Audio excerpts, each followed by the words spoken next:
That's the only time I stopped talking to someone in my life. Dario wanted half of the bike. Fair. Keep it. I said, yeah. I fixed the bike, didn't give it to Dario, and kept the cash. So Okay, so you kind of got the last laugh. I You got got the new bike, and you got to pay for it. and Okay. 10 grand in Hey, cash. yeah, it's not bad. You've retired like what, 4 or 5 times now? No, it was once. I've got a hat that says I'm on the TK way out. last lap. TK last which was lap. St. Louis 2 years ago. Okay. Right? So after that race, I'm doing a Zoom call to 400 NTT Data employees. And I do a speech, I talk about, my quest to win the 500, the story of my dad, and so on. And then we open for questions. Last question was, one of the employees said, do you really think it's fair for you to leave the sport that brought you, so much joy, especially the 500, your last race with nobody there watching? Oh, because it's 2020. Yeah, it was 2020. No fans. So I said, true. He says, I think, and then he added, he says, I think they deserve to see you one last time. I said, okay, well, you're right. We should do it. And that was it. It was, hang on, it was actually because of an employee. No. on That an was a NT question. But hold on. That's what got That's what you got me going. So right? up to that point, you were I done. was You fine decided of being done. But no, because remember, when people took it, I don't know how it got twisted.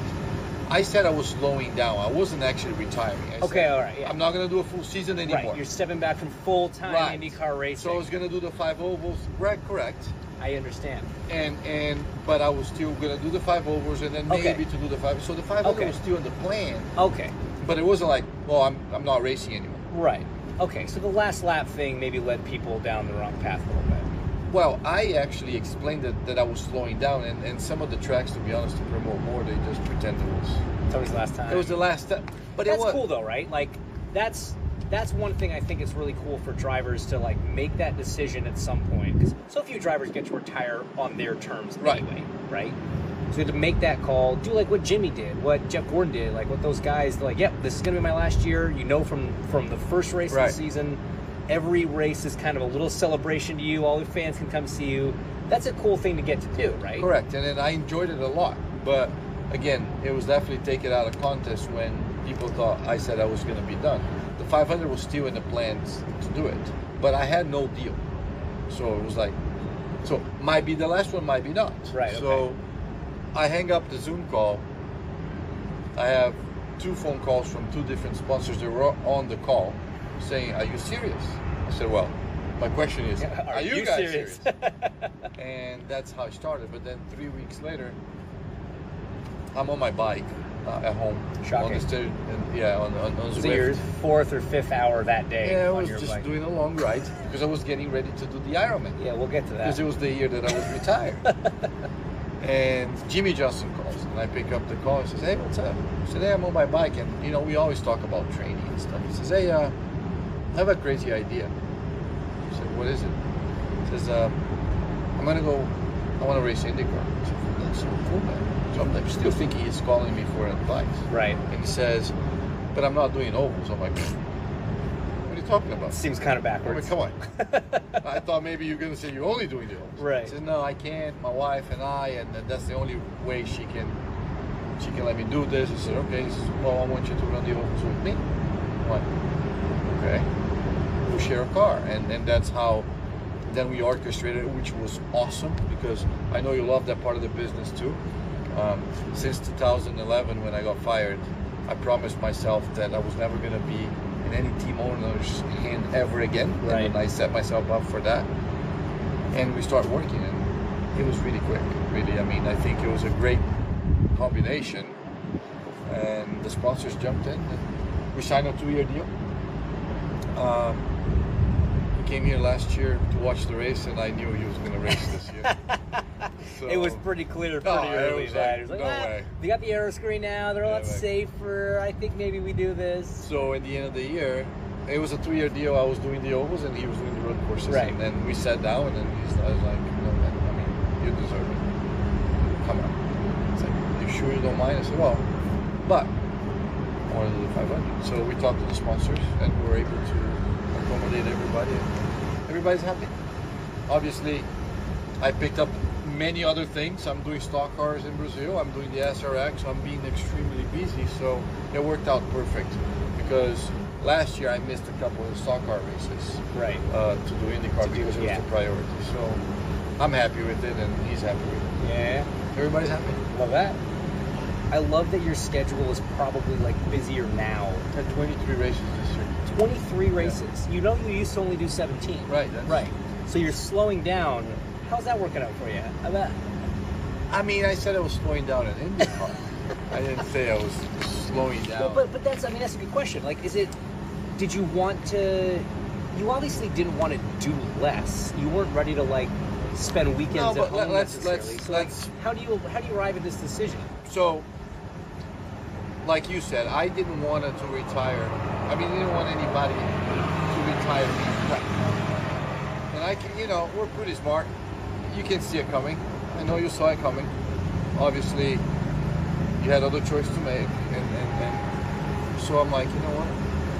I don't have that many full seasons left. Larry wanted it to get 4 days at a time, so we come to an agreement that. And then that by default is like, well, you know what? Good enough. I mean, next year, if I do the 500, it'll be my 25th. But I wanted to do other things. Obviously, Brazil, racing is huge. I'm huge over there. I mean, you're huge in Brazil. I'm a big. You're a big guy in Brazil. So that opportunity came along, and I'm like, yeah, it would be awesome to do. And then Tony called with the SRX stuff. So that opened up, which sometimes. Growing up, I had this fixation that it was either IndyCar or nothing. Right. And you have that in that point as well. Yeah. It's like, if I'm not going to do that, I'm not going to do anything else, right? And I was really afraid that one time I was going to be out of job and I was going to be either depressed or not enjoyed, and actually I was like, you know what? That is life beyond IndyCar. You can still enjoy something else. But when you do something for so long, the way we are, 24/7. You wake up in the morning every year. You go Christmas, but then you already think, well, but after New Year's, I gotta start, and I gotta train and this. Yeah. So it was really peaceful for me, which was awesome. And then I started enjoying it. I get a car that I've never driven. You've driven the V8 supercars, it's so hard. Yeah, so different. And then you get there, and you get your butt kicked. Yeah. You're like, okay. And then you get here and you start on the second row in the 8500 next week, and you're racing down there and you start 32nd, not on 33rd. You're like, so, and I start to enjoy a lot more. And to be honest, isn't that ironic? You're doing worse, but you're enjoying it more. Correct. It's something new. And to be honest, no offense, and I don't mean anything by it, but if I would get an opportunity to do a full season in IndyCar again, I was going to have to think about it. Yeah, no, I get it. I totally get it. Because obviously it's hard enough to step out and come back. Right. We all know that. Elio knows that. We're witnessing that. Juan knows that. Yeah. So I don't know if I would do it. It's got to be a Ray Hall. Yeah.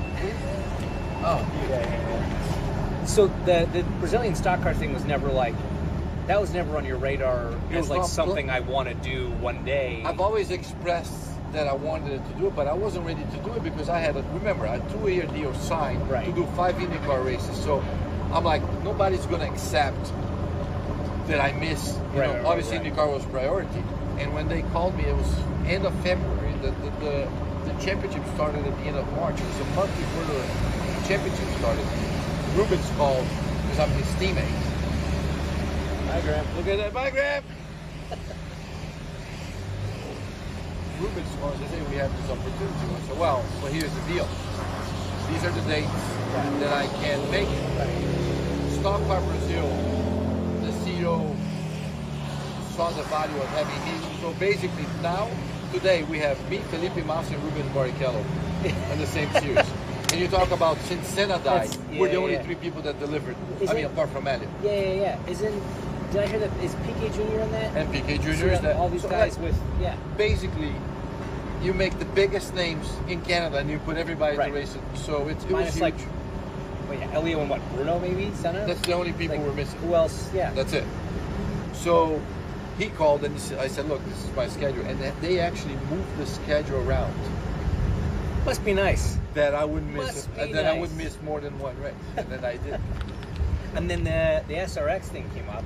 And obviously that is like too much fun. Yeah, I couldn't pass That's that. like, to me, that's like going like rental go-kart racing with your buddies. Correct. Tony called me, and then Ray Everhand at the time says, hey, it's a top secret, but he called me actually the day after I announced my last lap. So he says, I heard you're retiring, whatever, we're doing this, I want you to be the first guy. I'm like, okay. Well, I had nothing at the time, so I picked that, which I ended up missing one race, because then I couldn't. That was the third priority. So Right. IndyCar, stock car, and Right. then, For sure. which is happening For again sure. this year. Right. So you're doing it again this year? I'm doing it again 5 out of the 6 races. 5 out of 6. That. It's a full schedule. Well, then I have 3 Porsche Cup endurance races that What? I raced at GT2 Where's that? in Brazil. How And the Ironman. Okay, so yeah, we're gonna get to that too. So my question really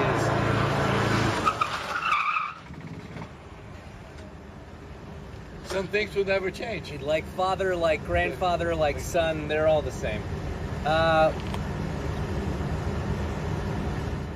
was Marco Andretti, in case you were wondering. Yeah, I mean, it's really easy to spot. Kids these days. He's 4 months younger than me. Kids, children. No. Age, not mentally.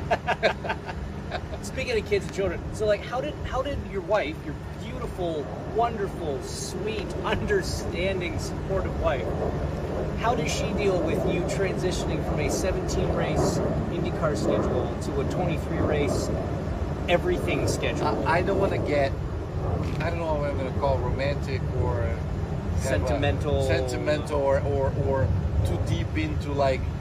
She's the sweetest, Yeah, and the but luckiest. Hinch, honestly, I not that I had any doubt, but she probably showed me what love is, because you're happy when your other half is happy, no matter if it's with you or not. Your happiness right? is intrinsically tied at that point. Yes, I mean, your wife, it's away half of the year doing her thing, and you're not like, come on, you gotta be home, because you love her, right? You miss her, you struggled, so, and she stepped it up big time, because, I mean, it's 3 kids, right? I mean, I have 4, but 3 kids that live with us full time, and we have the part-time one, but, and they're little, man. Yeah. And we're outnumbered. Because what are your age? What are the 7, ages? 5, 3. Okay. And Yeah, let 3 alone kids that under 10, when we're both home, You're we're still already outnumbered. Right. When I'm gone, she's 3 to 1. totally outnumbered. 3 to 1. Right? And think about that, if something happens to one of them and she's alone, she can't. What are you going to do? Everyone has to go. Like it's Right. it's a group effort. Right. Yeah. And they go to 2 different schools. So different pickup times, they have different activities. So we finally got somebody that comes during the day to kind of help. Hi, Alex Rossi. Is that Rossi? Yeah. You know, like, anyway. I was going to talk about man in the truck, but yeah. That's cool though, man. So That's awesome. she's a trooper. Obviously, She knew what she signed up for too, right? she did. But I have to say, there are days that she struggles, obviously, and we talk. And when I'm away, she's not happy a lot. So when do you actually slow down? Like you slowed down from IndyCar, which meant actually doing more. No, but hey, when she do you was think you slowing actually down. want? I know that's what I said. I'm saying. I don't think I ever will. I mean, I will find something else to do. Well, you're already like your nickname's the Iron Man because you had the record for the consecutive race starts in IndyCar. What was the number? What ended up being 360 something? 368. 368. If I'm not, Congratulations. I mean, yeah, thank maybe give or take, plus or minus. I don't count them, but You're also a literal Iron Man. You do Ironman triathlons. Why?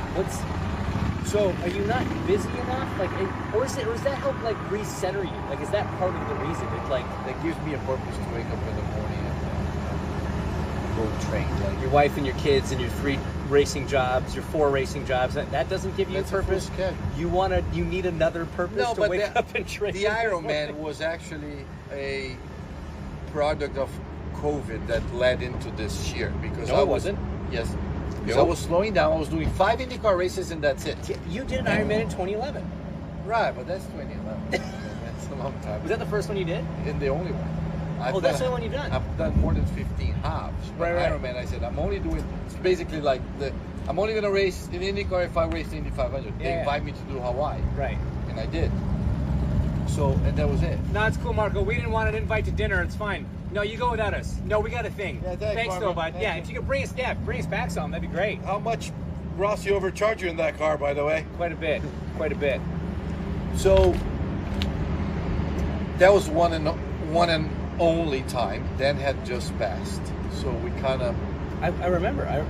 No, he hadn't because you showed up to Vegas. Then I did the half Ironman after that.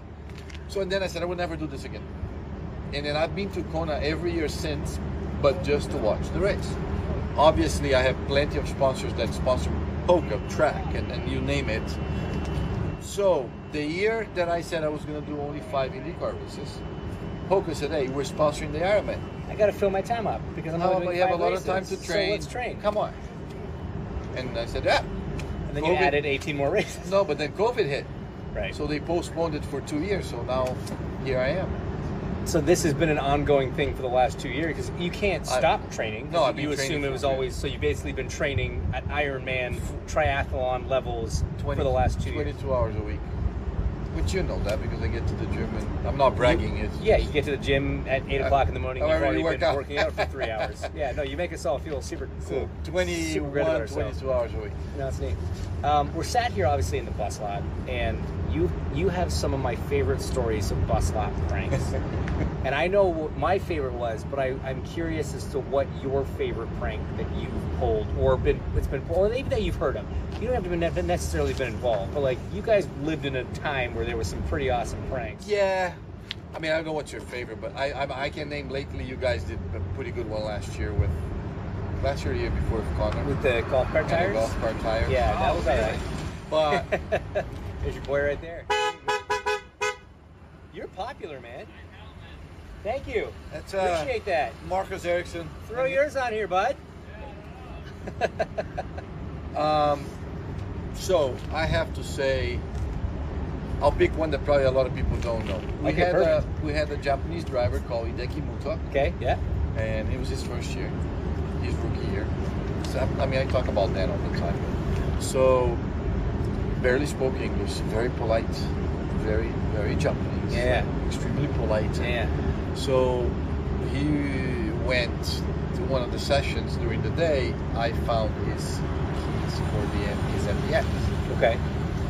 And basically, we wired the horn wire to the brake pedal. Rewire the windshield washer tubes. Yeah. We wired to inside the car and put it on top of the steering wheel. Right. No, wasn't it through the vents or something? Through the vents, sorry. Yes. I have heard this one. Yeah. Through the vents. And you threw a bunch of stuff on his windshield. Threw a bunch of stuff on his windshield. Took the windshield wiper off. And he had an appearance right after the session, and we all went. You know, teams were parked buses. Like every team has their lot, and we just sat there. And basically, first thing he does, he turns the car on and tries to, get the windshield washer on it and gets it in the fence. Sprays straight on him. And then there's no windshield wiper anyway. And then he gives up, and then he starts to drive away. And as soon as he hits the brakes,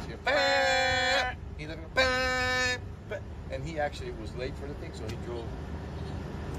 Obviously, he figured out the wire. He took the wire out, but that was in his face was priceless.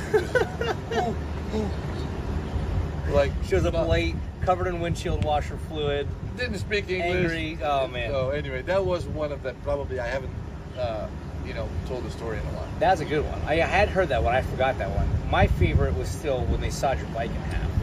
We talked about that last night. Yeah. So, do you want to tell the story? No, please. So anyway, pulling pranks to Dario and Brian and Dan, and so back in the day we had the whole month, and we used to do like Hitch does now. Every day they had a broadcast, and every end of the day you were live on the network, and then we talk about the day. And then that was my turn that day. So we're sitting up at the pagoda on the studio up there, and I'm sitting with Scott Goodyear and I think it was Eddie Cheever. Yeah. And basically we're about to go live, and Dario shows up with Brian, like, and he has my bike in his hand, like showing it. I'm like, this is like a brand new carbon. It was a $10,000 bike. $10,000 bike. Full carbon fiber, like all the. I mean, I Trick, built top of the top. I lived in Miami at the time. I made. built it to bring it here to ride my bike here during the month. Right. And he's showing the bike in the back. I'm like, you stupid. What do you do? You're gonna ride my bike around Pagoda? Or Yeah, something? great job. Cool story. So the guy goes, all right, live in 3, 2, 1, go, boom. He goes, and we're talking. And Scott asked me a question, and then I look at the camera, and then he pulls a chainsaw. Hacksaw. A hacksaw. Sorry, thanks. Like I said, this is my favorite story. And he's like, and I'm like, and then Brian holds one side of the bike, then the other side. You're welcome. So, and they're holding the bike, and I'm like, and then Dario starts Sawing. I'm like, he's not. And then I could not, and then I had to fake it because we're live. So I kept talking, and then I can hear in the back. First tube, top tube, bottom tube, and the chain. By the time I finished the interview, the bike was in 2 pieces. Brian's holding the front, Dario's holding the rear, and I'm like, you guys didn't do that. So, and then I thought, no, it can't be my bike. Like, you know, you're like, no, they found, yeah. I didn't really pick on them, finish the interview. I'm like, no, you guys, so I still, listen, I'm going to go back in the bus and my bike's going to be there. Obviously, it wasn't. It was not there. So we didn't speak for 3 days. That's the only time I stopped talking to someone in my life. And they replaced the bike. No, they gave me the cash. Oh, okay. And Dario wanted half of the bike. Fair. To keep it. I said, yeah. I fixed the bike, didn't give it to Dario, and kept the cash. So how do you fix a bike that's been sawn in we half? sent to the carbon guys here in Indy. And they just like when you replace a tub in a race car, you just repair it. So they repair it. That's actually pretty clever. So okay, so you kind of got the last laugh. You got the new bike and you got it paid for. And okay. 10 grand in cash. Yeah, it's not bad. That's funny, man. We have a little segment we like to call 4 turns. Okay. And it's 4 pictures from your career. Okay. I just want to show you, and then we'll talk about it. Okay. So here's your first one. Tell us what we're looking at here. 1999 Michigan 500, which was the replacement. Yeah, Cart's answer to the Indy 500. For the Indy 500. So that was your first Indy 500. My first win. My first Indy 500 win. There wasn't an Indy 500. There you go. All right, so who's that? Is that Jerry Forsythe? That's Jerry Forsythe, which is your fellow Canadian. He had bought Steve Horns, which was Tasman at the time. We had the McDonald's paint scheme, which was awesome. And that trophy is not mine. It was like the fake. Yeah. People think we get a Borg Warner. My Michigan trophy is this big. What do you remember about that day? So that day I lost radio communication. Right away. Isn't that before the first stop? Was that? I guess it wasn't illegal back then. No, because we had pit boards. We could use those. Before the second stop, my gurney on the rear wing, we used to the ones that slide in and out. Yeah. And we had the little fastening thing. It came halfway loose, right? I got black flag. I had to pit, so I went a lap down.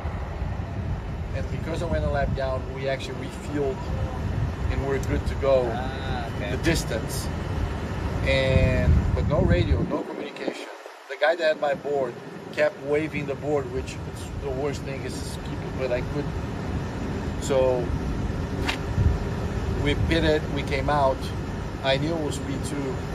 Max runs out of fuel on the last corner. I get a little scared, like surprised, and I'm looking at Max running out of fuel, and I start to lift. Montoya has the hugest, like the biggest run on me, and we crossed the finish line. Like side by side, I almost actually lost, but I won. That's awesome. And my mother, so Long Beach, I started on the pole and I was leading the race. It was a couple races before that. Yeah. And I crashed by myself. My mother gave me so much of a hard time. So my first thing when I came out of the car, if you look at that interview, she says, "Hey, Mom, and by the way, I didn't crash this time." Moms, they never let you live stuff down, man. No. Doesn't matter who you are, what you've accomplished. Nope. All right, tell me about this one. Wow. St. Pete, first year, 2004? Five. Four was only ovals when I won the championship. Yeah. 2005, and crazy race. Top four was me, then Dario, and Brian. Then me, Dario, and Brian. All on the same team. Same team. Only time I think in history it's been a 1, 2, 3, 4. It's been a 1, 2, 3, 4. But the good part of this race was this podium. The bad part was Briscoe puts a huge block on me. 2 laps to go. He was going to get on the front stretch. Then we go to the quick chicane with another big block, which he was going to get black flagged.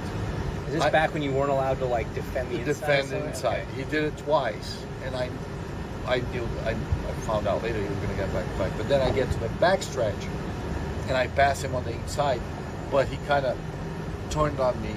We tangled, and Dan was behind and passed me for the lead because we tangled. With 2 to go. With 2 to go. Oh, we I didn't know that tangled, part. and I had to put first gear, and I didn't, so I left the corner in second gear. Dan got a run past me, and I never got him back, and he won the race. Otherwise, it was going to be still 1, 2, 3, 4, but it would have had won. And that made Dan won all the races up until after the 500. Right. That's the year that he. So I lost the race, but we had 1, 2, 3, 4. Yeah. I actually own that suit of yours. Oh, really? I don't know. I don't forget what trade. I did a trade with a collector, and I ended up because you used to get. I have all the names. You had the date, like you had one suit per race. One suit per race. It says like St. Pete 2005. Yeah. So I actually have that race suit. So yeah. I just remember that actually. That was I have that picture in my house. That's a cool picture. That's the only race picture I have in my house. Really? Nothing. From a 20+ year career, that's the only race picture. In the house, yes. Yeah. It's amazing. Okay, less fun one. Oh, look out! Oh no! Keep it off the wall now. Save it! Oh, come on! Oh, it's unbelievable. Hardest day of my life, probably, and I lost probably 5 years of. I remember watching that day. So talk us through what's happening here and why it was exceptionally bad that at that moment this was happening. Well, because of the day. This happened twice. Correct. So is this the second one? That's the second one. Okay. That's the one where you went all the way backwards with the wheels lit up on the short flat out, trying to slow and hit the turn 2 wall. Yeah. So it's here. Yeah, here in Indianapolis, Saturday morning. Saturday morning. I go out, qualifying trim, go into turn 1, spun crash. Okay, don't worry, it's still Saturday. We have Sunday. Was there spare cars back then? Yeah. Right. So you had a T car, you had a backup car, but. Right. So, yeah. But, so that car was not good.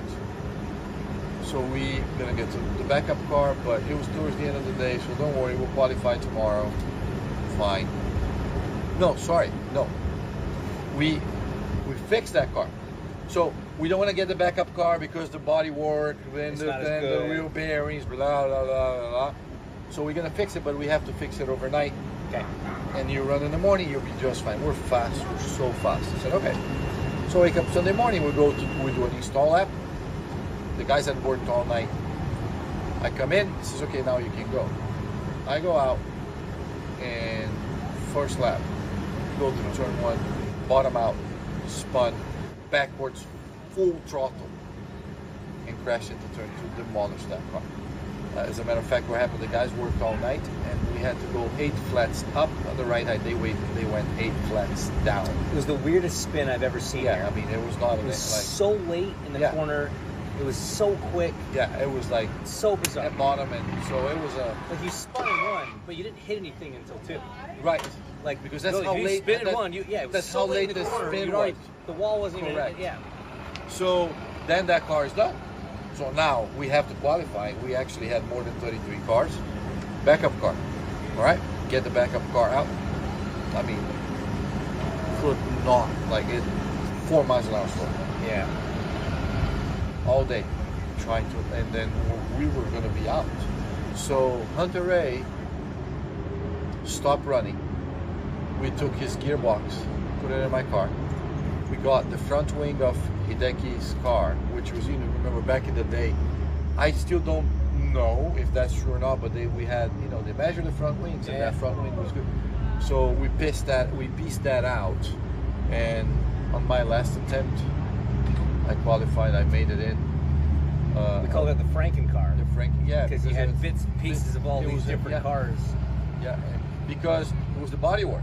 So they got the engine cover from Ryan and the gearbox from Ryan. The rear wing was with the gearbox because it was a spec rear wing. Also, we had measured the rear wing and Hideki's front wing, and then my tub, yeah, and then my side pods. So we qualified 32nd, but then for the race, we fixed the car. But because I was 32nd, and if you swap cars, you have to start last. Big penalty. I only moved one position. And that was the race that I went from 33rd to 1st. Then I had to pit with 5 to go, and we finished that. But that was probably... Was that like the worst day of the worst day of your career? 100%. Isn't that funny? You've crashed out of races while leading.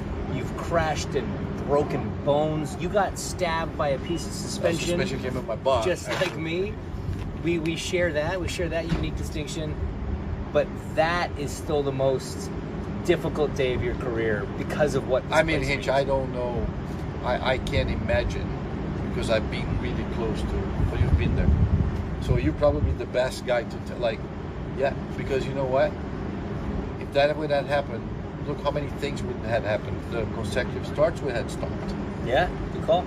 My 25th year in IndyCar, my 20th straight consecutive starts here. Right. It wouldn't happen. Yeah.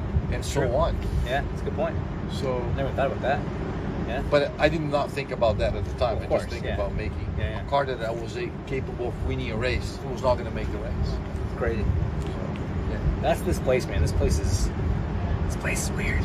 All right, no surprise. Oh, come on. So we talked about the worst day of your career. That's the Let's best. talk about the best one. The best day of my life, and there will never be another one. I can win 5 more times. Okay, so that's interesting because Dario said, I talked to him earlier today actually, and he said for him, every one that he was very fortunate to win 3, and talented, not lucky, you know what I mean, to win 3 of these things, right? And he said that every time he won it, it made him want to win it more because it's almost like that feel. There's nothing like that feeling of winning the Indy 500, I can imagine. And so every time it happens, your desire to feel it again almost grows. Like for someone that hasn't won it, it's like you don't know what you don't know. But once you taste it, you're like, it's like a drug. I need that again. So for you, is it relief because you went 11, 12, it was your 12th attempt to win. And you came close a lot of times before that. Yeah, a lot of races, a lot of laps. I led 7 consecutive Indy 500. Right. More than 200 laps. So do you think the second one wouldn't feel as good as the first? You'll feel good with the first. Don't forget the for first. me, because like, you talk to Rossi about it. Yeah. He talked to Dan. He's like, I didn't realize. Yeah, they won it up. They like came the in first with or second one. try. Okay. Yeah, Dan's second one probably felt better than the first. And same for Alex, I bet, if he gets the second one. And again, no disrespect. I'm fully aware how good of a feeling, obviously, it is. But I'm really okay if I don't. Yeah. And then I actually was okay if I ever had won the thing. And I think that's what actually triggered. Right. That year, I was like, you know what? Kind of accepted, like, hey, if it's meant to be, it's meant to be, but if it's not, But trying to win it so bad for 12 years, hearing everybody asking, that's the worst. Are you okay if you never win this thing? The worst. Is this the year? Like, no, it's not. No, it's not the year. Yeah, don't bet on me. No, I'm out. So not gonna try. And Hinch, again, if I had to wait this long, I have to say, because I had examples like Dario, like Dan, that had told me I was close to these guys. I've enjoyed every bit of it because every situation, I remember what they had told me that they did enjoy. And I made sure that moment it clicked. The milk, the kissing your wife, not remembering this, the thanking the fans. And so every time I went through, since I crossed the start-finish line that day, it was the little trigger here and there. Like, it's almost like if it was a cartoon, you can hear Dario saying, hey, don't forget about this. And then it's like, hey, I made a mistake. I didn't do that. I partied so hard on Sunday night that I could never enjoy the Monday morning. I went to bed at 11:30 that night. You know, so, and then it took so long that it's like something, you know, as a kid when you want that toy and your father says, you know what, at Christmas, but that's February, right? And when you get it, you don't even want to play with it, right? Like you're like, no, and you put it there. So yeah, I mean, no, I'm fine. I'm really fine, and I'm very fortunate to do this. Once I'm in the car, you know, you're a driver, I'm going to give it 100%. And I might be wrong. I might win this month. I said, Hinch, I was wrong. I was so wrong. This is way better than the first time. But yeah, I think you're right. I think the fact that you had to wait so long for it certainly made you appreciate it more. And no disrespect to Rossi or to Dan, but they told me that. This is, I didn't know. This was Alex's fourth IndyCar race he had ever attended. He wasn't a fan of IndyCar. He didn't even watch us. Yeah, exactly. He was so focused on one thing. But now, I mean, you tell me, is it going to be so special to win? It's special to win with all my kids here now. Right. Yeah. Right. Great point. It will be different moments, but I'm talking about the story. My dad. I mean, the way I celebrated without even knowing, pointing it up, saying, I told you I was going to do it. Like, I didn't plan that, you know. The medallion with the girl, Zanardi here, having me rubber his golden medal. Like, I mean, you can't, it's a movie, man. It was meant to happen, man. Yeah. They always say this place chooses the winners. Exactly. But then, so I'm fine. Yeah. You know what? It was meant to happen. It was very special the way it happened. I can't be that greedy to ask him to do it again. Well, hey, man, it could still happen. I'll try. Yeah. Hey, let's hope this is another month where it's meant to be. Thank you. Appreciate it, bud.